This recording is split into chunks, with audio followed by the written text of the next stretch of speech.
हरिओम. भगवान आद्य श्री शंकराचार्य कृत श्रीकृष्णाष्टकम, योगदास श्री जयगणेश जोशी यांचे निरूपण. स्तोत्र पहिले. भजे व्रजैकमण्डनं समस्तपापखण्डनं स्वभक्तचित्तरञ्जनं सदैव नन्दनन्दनं सुपिच्छगुच्छमस्तकं सुनादवेणुहस्तकम् अनंगरंगसागरं नमामि कृष्णनागरम. स्वभक्त चित्तरंजनम. स्वभक्ती करणाऱ्या, भक्ताच्या चित्ताचे रंजन करणाऱ्या. भगवान आद्य श्री शंकराचार्यांनी श्रीकृष्ण स्वभक्ती करणाऱ्या भक्तांच्या चित्ताचे रंजन करतो असे श्रीकृष्णाचे वैशिष्ट्य म्हणून सांगितले आहे. स्वभक्त चित्तरंजनम म्हणजे स्वभक्ती करणाऱ्या भक्तांच्या चित्ताचे श्रीकृष्ण रंजन करतो. येथे स्वभक्ती म्हणजे काय ते समजून घ्यायचे आहे, कारण अनेकांचा येथे घोटाळा होतो आणि ते श्रीकृष्णाबद्दल गैरसमज करून घेतात. गीतेवर अनेक आसूड ओढले जातात. त्यापैकी एक आसूड असा आहे की श्रीकृष्ण आणतो की तो पूर्णावतारी आहे, तो संपूर्ण विश्वांची काळजी घेणारा आहे, तो अखिल मानवाच्या कल्याणाकरता येथे अवतारित झाला आहे. तथापि तो फक्त त्याच्याच भक्तांची काळजी घेतो, तो फक्त त्याच्याच भक्तांवर प्रेम करतो, तो फक्त त्यालाच शरण आलेल्यांना प्रसन्न होतो. याचे कारण येथे स्व असा जो शब्द योजलेला आहे त्याचा अर्थ समजावून घेण्याचा अशांचा घोटाळा झालेला आहे. स्व म्हणजे श्रीकृष्ण स्वतः नाही, तर स्व म्हणजे आपण स्वतः, परमात्म्याचा अंश असलेले आपण, देहामध्ये निवास करणारे आपण. आपण देह किंवा अन्य इंद्रिये नसून आपण देह धारण करणारे अंशात्मा स्व आहोत, असा या स्वचा अर्थ आहे. येथे भगवान आद्य श्री शंकराचार्य सांगतात की अशा या स्वची जो भक्ती करतो, जो बाह्य भौतिक सोडून, देहभाव सोडून स्वतःचे आत अंतःकरणात उतरतो आणि तेथे अंशात्म्यावर तदाकार होतो, एकचित्त होता, ध्यान लावतो, अशा या भक्ताच्या चित्ताचे श्रीकृष्ण रंजन करतो. आता अशा या भक्ताचे चित्त म्हणजे काय आणि ते भक्ती करते म्हणजे काय ते समजून घ्यायचे आहे. मनाचे 4 भाग आहेत. 1. बाह्यभागी संवेदना स्वीकारणारे चित्त, हेच मन भौतिक वस्तुजगताचे ज्ञान ज्ञात करत असते. 2. आतील संवेदना स्वीकारणारे अंतस्मन, हेच अंतस्मन आपली द्विधा मनस्थिती करत असते आणि कोणतीही कृती करण्यापूर्वी कालव्यय घडवून आणत असते. 3. अंशात्म्याकडून प्रेरणा स्वीकारणारे सूक्ष्म मन, हेच मन अंतस्मनाला सत्प्रवृत्तीच्या प्रेरणा देत असते. 4. अमन नमन अवस्था, मनातीत अवस्था. यापैकी चित्त हेच बाह्य वस्तू जगताचे ज्ञान ग्रहण करत असते. मनाच्या याच अवस्थेला फार जपावे लागते. यामुळेच आपण भौतिकाकडे आकृष्ट होतो. आपल्याला यापासून सुटका करून घेण्यासाठी हेच चित्त बाह्य भोगापवर्गतेमधून अंतस प्रवाहित करावे लागते. यासाठी भक्ती हा एक प्रभावी उपाय आहे. भक्ती अनेक प्रकारे करतात. कर्मयोगी स्वधर्माने प्राप्त स्वकर्म करण्यात इतके रत असतात की त्यांना अन्य गोष्टी गौण असतात. आपले काम बरे की आपण बरे अशी यांची वर्तणूक असते. ते कर्तव्य कर्मात स्वभावतःच एकरूप झालेले असतात. हीच त्यांची भक्ती असते. या योगे त्यांच्या हातून अयोगिक कृत्य होत नाही. ज्ञानयोग्यांना परमात्म्याचे नेमके ज्ञान झालेले असते. यामुळे ते अनात्म वस्तुजगत स्वाभाविकच दूर ठेवतात. एखाद्या आहार तज्ज्ञाला जेवता जेवताच पोटात किती कॅलरीज जात आहेत हे समजते आणि त्यामुळे त्याच्याकडून जास्त खाल्ले जात नाही. तसेच ज्ञानी सदैव आत्मसन्निध असतात. हीच त्यांची भक्ती असते. भक्तियोग्याला एका परमात्म्याशिवाय अन्य काहीही नको असते. एखाद्या अनात्म वस्तूमध्येही तो परमात्मा शोधू लागतो आणि येथे तो मिळाला नाही की तो आपोआपच त्यापासून दूर राहतो. हीच त्याची भक्ती असते. योगी अष्टांग योग विद्येने स्वभावतःच अंशात्म्याशी तादात्म्य होऊन तेथेच ध्यानस्थ झालेले असतात. ते आपोआप देहातीत, मनातीत, भावनातीत, विचारातीत, कल्पनातीत, शब्दातीत इत्यादी असे असतात. यामुळे ते सदा मौन, प्रशांत, स्थिर असतात. हीच त्यांची भक्ती असते, कारण हीच परमात्म्याची लक्षणे आहेत. आता स्वभक्ती करणाऱ्या चित्ताचे श्रीकृष्ण रंजन करतो म्हणजे काय ते समजून घ्यायचे आहे. याचा अर्थ अशांना श्रीकृष्ण नृत्य करून किंवा बासरी वाजवून दाखवतो असे नाही, तर त्यांच्या भक्तियोगे त्यांना जे आत्मस्फुरण होते, त्या योगे ते जे भौतिकापासून आपोआप दूर होतात, तेच कृष्णाचे चित्तरंजन करणे असते. रंजन याचा अर्थ उत्तेजन देणे असा आहे. अशांना नेहमी ऊर्जेचा पुरवठा व्हावा लागतो, म्हणजे ते योग्य प्रकारे भक्ती करू लागतात. त्यांच्या भक्ती प्रकारात आपोआप योग ऊर्जा प्रदीप्त होते. हेच ते कृष्णाचे रंजन करणे असते. कर्मयोगात भक्त त्याच्या विहित आणि नियत कर्मापासून जराही ढळत नाही. तो याशिवाय अन्य काहीही करत नाही. यामुळे त्याच्याकडून अनावश्यक भौतिक गोष्टी, अयौगिक गोष्टी होतच नाहीत. त्याची संपूर्ण ऊर्जा योगिक आचरणासाठीच वापरली जाते. तो स्वभावतःच अंशात्म्याशी तादात्म्य झालेला असतो. ज्ञानयोगात भक्त आपल्या ज्ञानाला सोडून अन्य काहीही करत नाही. याचाच अर्थ तो परमात्म्याला सोडून दूर जात नाही. त्याची प्रत्येक कृती ही परमात्म्याला जोडलेली असते. त्याची संपूर्ण ऊर्जा ज्ञानमय अशा योगिक आचरणासाठीच वापरली जाते.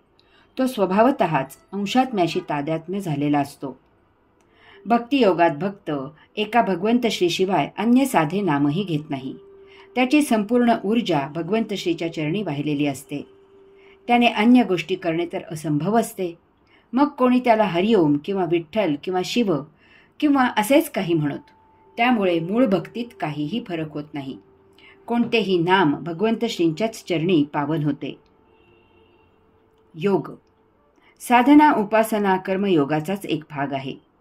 योगाधिराज पातंजलींचा अष्टांग योग, योगदासांची योग साधना किंवा अशीच काही उपासना करताना साधक पूर्णपणे आत्मसन्मुख होतात. याचा देहादी इंद्रियांवर योगिक परिणाम होतो.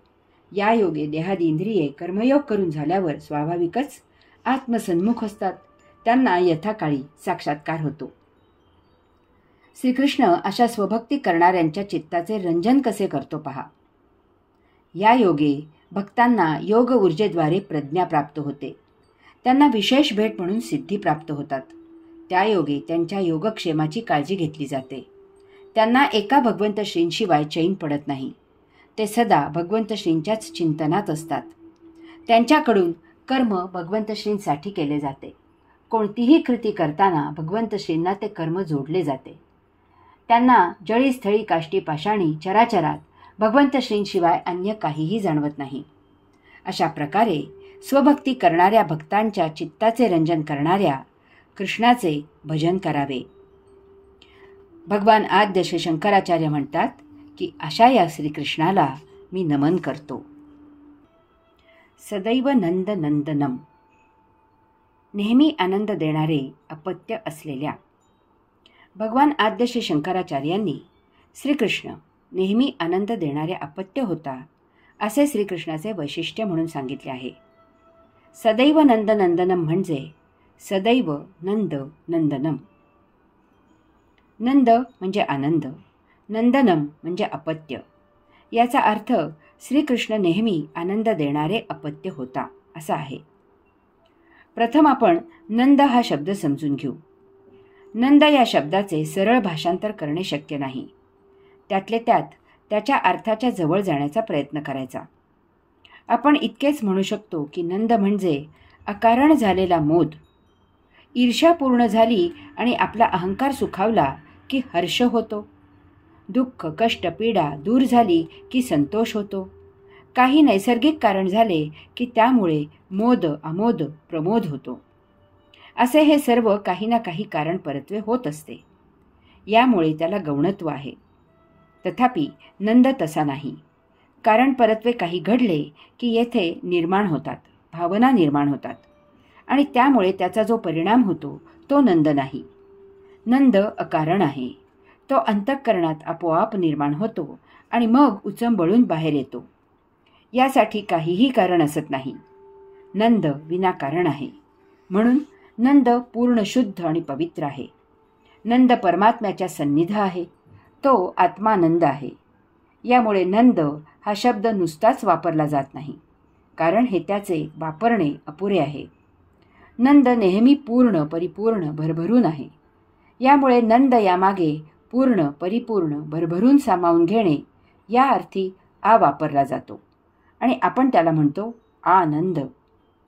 आनंद नेहमी पूर्ण असतो. आता नंदन हा शब्द समजून घ्यायचा आहे. नंदन समजण्यासाठी आपण अवनी हा शब्द कसा कोठून आला ते आधी समजून घेऊ, म्हणजे नंदन हा शब्द नेमका लक्षात येईल. ब्रह्मांडात विश्वनिर्मिती झाल्यावर परमात्म्याने विश्वामध्ये अंशात्मक वास्तव्य करायचे ठरवले आणि त्याप्रमाणे तो येथे राहायला आला. यासाठी परमात्मा विश्वकेंद्रापासून, स्वस्थानापासून, योगधामापासून ढळला. हे वास्तवात परमात्म्याचे अधःपतन आहे. ही त्याची अधोगती आहे. ही त्याची अवनती आहे. यामुळे तो जेथे या पृथ्वीवर आला त्या पृथ्वीला अवनी असे संबोधन प्राप्त झाले. आता नंदन म्हणजे काय ते पाहू. नंदन याचा अर्थ आहे अपत्य. मग पुत्र की पुत्री हे येथे गौण आहे. नंद न हे नंदपासून, आनंदापासून ढळणे आहे, म्हणून ते नंद आहे. पृथ्वीवरील अधर्म, अन्याय, सज्जनांचा छळ, दानवांचा उच्छाद, दुर्जनांचा माज इत्यादी पाहून परमात्मा दुःखी कष्टी झाला. यामुळे तो नंदपासून ढळला, दूर झाला. तो आनंदापासून दुरावला. तो नंद झाला. यामुळे त्याची अधोगती झाली आणि तो अवतार घेऊन या पृथ्वीवर परमात्म्याचे नंदन म्हणजे अपत्य म्हणून प्रगट झाला. या विषयाच्या ओघात हेही समजून लक्षात घ्यावे लागेल की अपत्याचा, नंदनाचा जन्म नंद झाल्यामुळेच होतो. स्त्री आणि पुरुष एकमेकांजवळ आनंदाने येतात. तेथे आनंद असतो, निखळ प्रेम असते, सख्य असते. तथापि काही अवधीत त्यांच्यामध्ये कामना उद्दीपित होते. त्यामधून वासना निर्माण होते. यामुळे तत्क्षणी दोघेही आनंदापासून ढळतात. ते नंद होतात. त्यामधून जे निर्माण होते ते सौख्यामुळे, रतिसौख्यामुळे निर्माण होते. त्याला नंद अपत्य असे म्हणतात. भगवान आद्य श्री शंकराचार्यांनी येथे श्रीकृष्णाला सदैव नंदनंदनम असे म्हटले आहे. याचा अर्थ श्रीकृष्ण सदैव, नेहमी नंद म्हणजे आनंद देणारा आणि नंद म्हणजे त्या परमात्म्याचे अपत्य आहे असे म्हटले आहे. थोडक्यात याचा अर्थ श्रीकृष्ण सदा आनंद देणारे असे परमात्म्याचे अपत्य आहे. कारण श्रीकृष्ण सदैव त्याचा पालनकर्ता पिता जो नंद त्याला आनंद देत असे. नंदाला श्रीकृष्ण जीव की प्राण होता. वास्तवात श्रीकृष्ण त्याचा पुत्र नव्हता. तो वसुदेव देवकीचा पुत्र होता. परंतु श्रीकृष्णाचे पालन करताना त्याला आणि यशोदेला श्रीकृष्णाचा फार लळा लागला होता की दोघेही त्याचे स्व अपत्याप्रमाणे लालन पालन करत असत. इतकेच काय, तर गोकुळातील सर्व लहान थोर गोप गोपी श्रीकृष्णावर फार फार जीवापाड प्रेम करत असत. श्रीकृष्णाचे व्यक्तिमत्वच तसे होतेही. तो सदा हसतमुख आणि लाघवी होता. श्रीकृष्णाच्या चेहऱ्यावर सदा हसू असायचे आणि तेही स्मितहास्य असायचे. त्याचा चेहरा नेहमी तसाच हसरा असायचा. त्याला कधीही कोणतेही संकट वाटत नसे. संकट आले की तो हातपाय गाळत नसे. त्यावर उपाय काय करता येईल याचा तो विचार करायचा. तो संकटकाळीही सदा आरामात, शांत असायचा. श्रीकृष्णाला संपूर्ण जीवनात दुःख असे हे माहीत नव्हते. त्याच्यावर भरपूर संकटे आली. अतीव दुःखद प्रसंग आले. अश्लाघ्य अशी निंदा ऐकण्याची वेळ आली. तरीही त्याने कधीही त्याबद्दल उसासे टाकले नाहीत. सर्वांकडे संपूर्णपणे दुर्लक्ष करून तो त्याचे कर्तव्य करत असे. वसुदेव देवकीची अपत्ये कंस ठार करत होता. परंतु श्रीकृष्णाने मथुरेमधून गोकुळात जाऊन स्वतःला कंसाच्या बंदिवासामधून यशस्वीपणे सोडवले. यामुळे कंस त्याला ठार करू शकला नाही. तेथे तो नंद यशोदामाईकडे लहानाचा मोठा झाला. त्या दोघांनाही त्याने अपत्याचा आनंद दिला. पुढे यथा कालावधीत कंसवध करून त्याने आपला जन्मदात्या मातापित्याची कंसाच्या अत्याचारामधून सुटका केली. अशा प्रकारे त्याने आपल्या जन्मदात्या मातापित्यालाही आनंद दिला. श्रीकृष्णाचे गोकुळात जितके वास्तव्य होते तितका सर्व कालावधी श्रीकृष्णाने गोकुळातील लहानांपासून थोरापर्यंत सर्वांना भरभरून सदा आनंद दिला. तो सर्वांच्या गळ्यातील ताईत झाला होता. मथुरेतही श्रीकृष्णाने पाऊल टाकल्यापासून सर्वांना आपलेसे केले होते. कुरूप कुबड असलेल्या कुब्जेलाही त्याने आनंद दिला. कंसवध करून त्याने मथुरावासियांना कंसाच्या अत्याचारापासून सोडवले, त्यांना आनंदित केले. श्रीकृष्णाला 3 सख्या होत्या. गोपींची प्रतिनिधी राधा, द्रौपदी आणि संत मीरा. या सर्वांना श्रीकृष्णाने भरभरून आनंद दिला. त्याचा एकमेव सखा अर्जुन, याला तर त्याने सर्व काही दिले. कृष्णाने त्याच्या सर्व राण्यांना आनंद दिला. दुष्टांचे निर्दालन करून प्रजेला आनंद दिला. महाभारत युद्धात सत्य पक्षाची बाजू घेऊन ते युद्ध जिंकून सर्वसामान्य जनतेला आनंद दिला. अद्भुत अशी समस्त विश्वाला कल्याणकारी असलेली गीता सांगून या ब्रह्मांडात सदा केवल आनंद कसा राहील याची गुरुकिल्ली मानवाला देऊनच त्याने आपले अवतार कार्य संपन्न केले. म्हणूनच भगवान आद्य श्री शंकराचार्यांनी श्रीकृष्णाला सदैव आनंद देणारे अपत्य असे म्हटले आहे. श्रीकृष्णाप्रमाणे आपणही सदा आनंदात असावे. संकटे, दुःख, पीडा, त्रास, कष्ट हा भौतिकाचा एक भाग आहेत. ती टाळू नयेत. ती आनंदाने स्वीकारून उपभोगून संपवावीत. त्यायोगे आपला कैवल्यात प्रवेश होतो. म्हणून भगवान आद्य श्री शंकराचार्य सांगतात की श्रीकृष्णाचे सदा भजन करावे. ते म्हणतात की मी त्याला नमन करतो. सुपिच्छ गुच्छ मस्तकम. सुंदर पुच्छ असलेल्याचा गुच्छ मस्तकी धारण करणाऱ्या. भगवान आद्य श्री शंकराचार्य श्रीकृष्णाचे सुंदर पुच्छ असलेल्याचा गुच्छ मस्तकी धारण करणारा असे वैशिष्ट्य सांगत आहेत. सुपिच्छ गुच्छ मस्तकम याचा अर्थ आहे सुंदर पुच्छ असलेल्याचा गुच्छ मस्तकी धारण करणारा. श्रीकृष्ण मस्तकी टोपामध्ये मोरपीस, मोरपिसे खोवत असे. लहानपणी मोरपिसांचा टोप घालत असे. श्रीकृष्ण रानावनात गाईगुरे चरायला नेणारा गवळ्याचा पुत्र होता. तो गवळ्यांमध्येच लहानाचा मोठा झाला. याचा त्याला फार मोठा यथार्थ अभिमान होता. गवळ्याचा पोर हे त्याला तुच्छ ठरवण्यासाठी वापरलेले शब्द त्याने अगदी मोठेपणीही बिरुदावली म्हणून मिरवले. येथे लोकमान्य टिळकांची आठवण होणे अपरिहार्य आहे. त्यांना त्या काळातील विद्वान पंडित तेल्या तांबोळ्यांचे पुढारी असे हिणवत असत. परंतु लोकमान्यांनी ते हिणवणे स्तुतिसुमनांप्रमाणे स्वीकारले आणि आपले स्वराज्याचे महान कार्य सुरू ठेवले. जातीच्या सुंदराला काहीही शोभून दिसते असे श्रीकृष्णाने काहीही घातले तरी ते त्याला शोभूनच दिसत असे.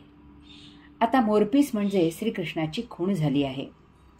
श्रीकृष्ण भक्त श्रीकृष्णाच्या फोटोला मोरपिसांची सजावट करतात. बालपण खेडेगावात गेलेल्यांना शिक्षण घेऊन ज्ञानी होऊन आता शहरात राहणाऱ्यांना लहानपणींच्या आठवणी नको असतात. त्यांना त्याची लाज वाटते. कोणी त्याबद्दल काही बोलू लागले की ते अस्वस्थ होतात. वास्तवात त्यांना श्रीकृष्णाचा आदर्श घेऊन ते बालपण ठणकावून सांगितले पाहिजे. सर्वात सुंदर, नयन मनोहर, विविध रंगसंगती असलेली, त्याची चमक असलेली, त्यावर नैसर्गिक नक्षीकाम असलेल्या पिसांची शेपटी असलेला असा एकच पक्षी आहे आणि तो म्हणजे मोर. हिंदुस्थानचा हा राष्ट्रीय पक्षी आहे. तो ती आपली लांब लचक झुपकेदार शेपटी मिरवत डुलत डुलत पदन्यास टाकतो तेव्हा कसा मोठा शोभून दिसतो. त्यात त्याने त्याचा पिसारा फुलवला आणि त्यामुळे त्या पिसावरील ते डोळे प्रकाशात लुकलुक करू लागले की ते पाहणाऱ्याचे भान हरपून जाते. पूर्ण पिसारा फुलवून आनंदाने बेभान होऊन थुई थुई असे नृत्य करत असलेला मोर पाहायला मिळणे फार दुर्मिळ आणि म्हणून भाग्याचे असते. मोराच्या आवाजाला केका असे म्हणतात. त्याला पाऊस फार प्रिय आहे.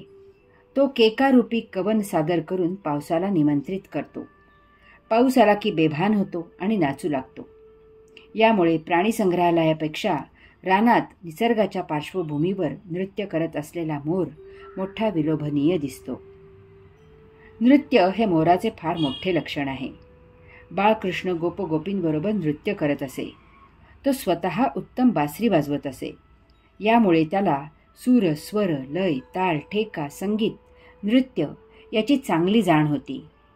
या ज्ञानामुळे त्याचे नृत्य हे जाणकारांचे नृत्य होते. त्याच्या नृत्यावर गोपगोपी भाळलेले होते. परंतु ते फक्त बालपणातच शोभून दिसते. बालपणाबरोबरच त्याने वादन आणि नृत्य सोडून दिले. आता याचा गैरफायदा घेऊन मुलामुलींना एकत्र नाचायला निमित्त करून वयाचा विचार न करता ज्यांना धिंगाणा घालायचा आहे ते श्रीकृष्णाला बदनाम करत यथेच्छ म्हणजे त्यांच्या इच्छेने बिभत्सपणा करत असतात. याच्याशी श्रीकृष्णाचा सुतरामही संबंध नाही.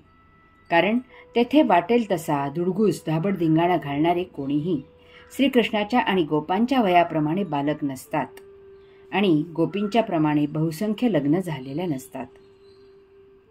मोर हे सरस्वतीचे वाहन आहे. श्रीकृष्णाने बालपणापासूनच या वाहनाच्या प्रतीकाला आपल्या मस्तकी धारण केले आहे. सरस्वती प्रथम मेंदूत मस्तकात असते आणि मग ती जिभेवर नाचू लागते, व्यवहारात चमकू लागते. ज्ञानी कोण आहे, कसा आहे याचा विचार न करता त्याचा नम्रपणे आदर सत्कार करावा. त्याच्यापासून आपल्याला बरेच काही घेण्यासारखे असते. ते विना संकोच शिकावे, यात कमीपणा मानू नये. मोर हा एक छोटासा पक्षी आहे.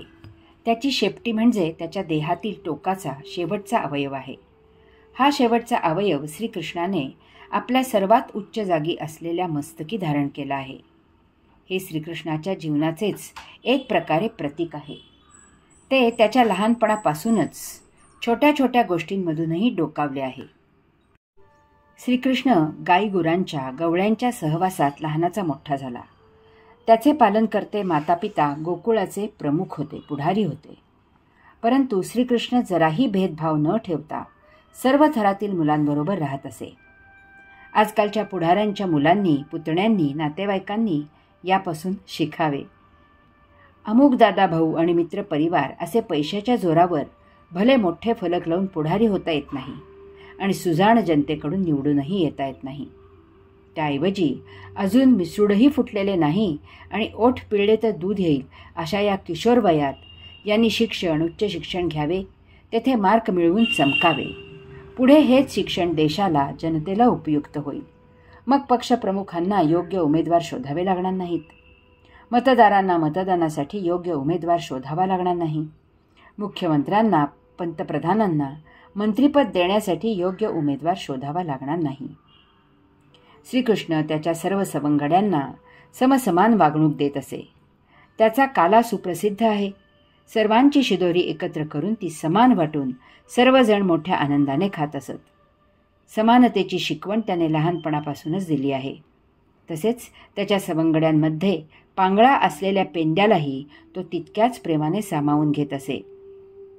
श्रीकृष्णाने मथुरेत पाऊल टाकताच आम जनतेला आपलेसे केले. कुबड असलेल्या कुब्जेलाही अभिमानाने जगता येईल अशी ऊर्जा दिली.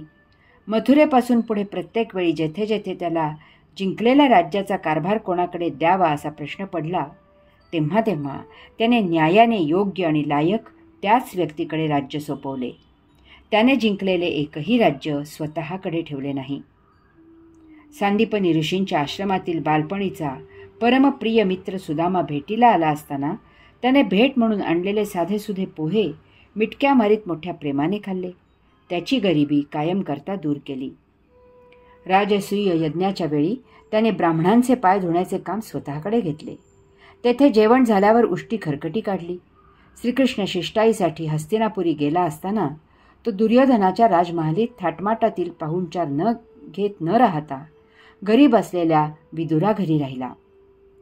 महाभारत युद्धाच्या वेळी त्याने अर्जुनाच्या रथाचे सारथ्य खुशीने स्वीकारले आणि ते यथायोग्य असे पार पाडले. त्यावेळी तो घोड्यांचा खरारा स्वतः करायचा. त्यांच्या जखमांवर औषधी लेप लावायचा. त्यांना अंजारायचा, गोंजारायचा. पितांबरामध्ये चांदी घेऊन ती त्यांना तो स्वतः भरवायचा, खाऊ घालायचा. त्यांच्यावर प्रेम करायचा.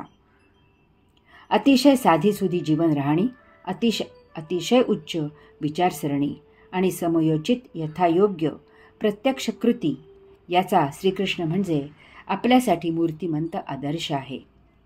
आजकालच्या दिखाऊ भपकाऱ्यात असणाऱ्यांसाठी, बेगडी टेचात राहणाऱ्यांसाठी आणि अर्ध्या हळकुंडाने पिवळे होणाऱ्यांसाठी घ्यायचा असल्यास आदर्श आहे. भगवान आद्य श्री शंकराचार्य सांगतात की अशा या श्रीकृष्णाचे भजन करावे. ते म्हणतात की सुंदर पुच्छ असलेल्याचा गुच्छ मस्तकी धारण करणाऱ्या श्रीकृष्णाला मी नमन करत आहे. हरि ओम.